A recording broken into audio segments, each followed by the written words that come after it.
یہ عجیب محبت ہے جو صرف مریدوں کو ہی پیروں سے ہوتی ہے، کبھی پیر صاحب کو نہیں ہوتی مریدوں سے۔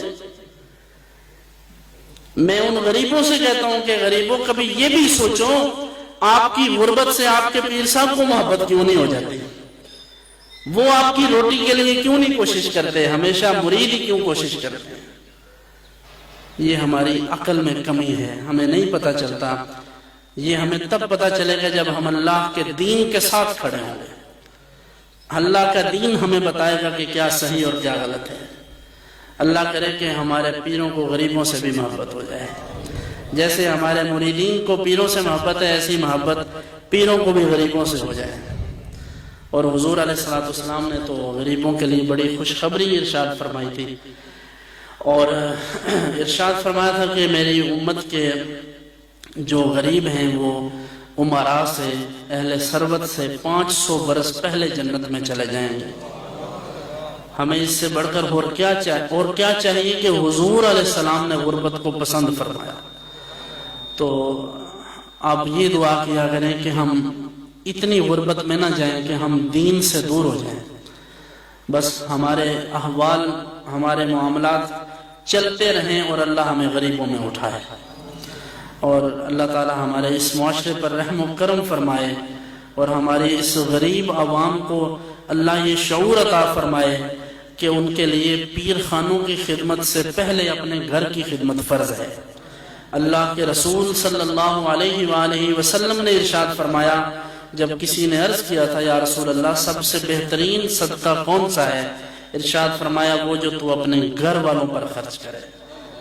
تو میں عرض کرتا ہوں ہاتھ بند کر کہ اپنے گھر پر خرچ کریں، اپنے بچوں کا حصہ ہمیں نہ دیں۔ ہمیں نہیں چاہیے، ہمیں تو اس سے بھی نہیں چاہیے جو دولت مند ہے، تو پھر غریب اگر دے گا تو ہماری قبر پر، ہماری آخرت پر بوجھ نہ ڈالیں۔ ہم یہ بوجھ نہیں اٹھانا چاہتے۔ آپ اگر یہی نذرانے دینا چاہتے ہیں تو کسی اور کو دے دیں، ایٹ لیسٹ میں نہیں یہ بوجھ اٹھا سکتا۔ ہمیں ہمارے صاحب نے یہ درس نہیں دیا، ہمیں قرآن و سنت نے بھی یہ درس نہیں دیا۔ بس یہ درد دل ہے، یہ تکلیف ہے، یہ آپ لوگوں کے ساتھ وہ محبت ہے جو میں چاہتا ہوں کہ سارے پیروں کو ہو جائے۔ تو اسی وجہ سے میں یہ سچ بولتا ہوں کہ جب میں اپنی قوم کے غریبوں کو اس حال میں دیکھتا ہوں، یہ کیا چھوٹی بات ہے کہ اتنی گرمی میں یا شدید سردی میں لوگ مزدوریاں کر کے، جو گزر اوقات کرتے ہیں وہ کرایہ خرچ کر کے یہاں آ جاتے ہیں۔ تو ہمارے لیے تو یہ بہت بڑی بات ہے کہ کوئی چل کر یہاں آ جائے۔ اب اس کا کوئی نذرانہ دینا یا ہاتھ چومنا، عقیدت کرنا، وہ بہت دور کی باتیں ہیں۔ کوئی چل کر آ جائے تو ہم سمجھتے ہیں کہ اس نے ہماری عزت کی ہے، اس نے ہمیں عزت دی ہے۔ اس سے بڑھ کر ہم کیا کریں؟ تو ہمارے لیے صرف آپ کا آ جانا بھی کافی ہے۔ چاہے جائے کہ آپ اپنے وسائل کو، اپنے معاملات کو پیچھے رکھ کر اپنے آپ کو نقصان میں ڈالیں، ایسا کبھی بھی میں نہیں چاہتا۔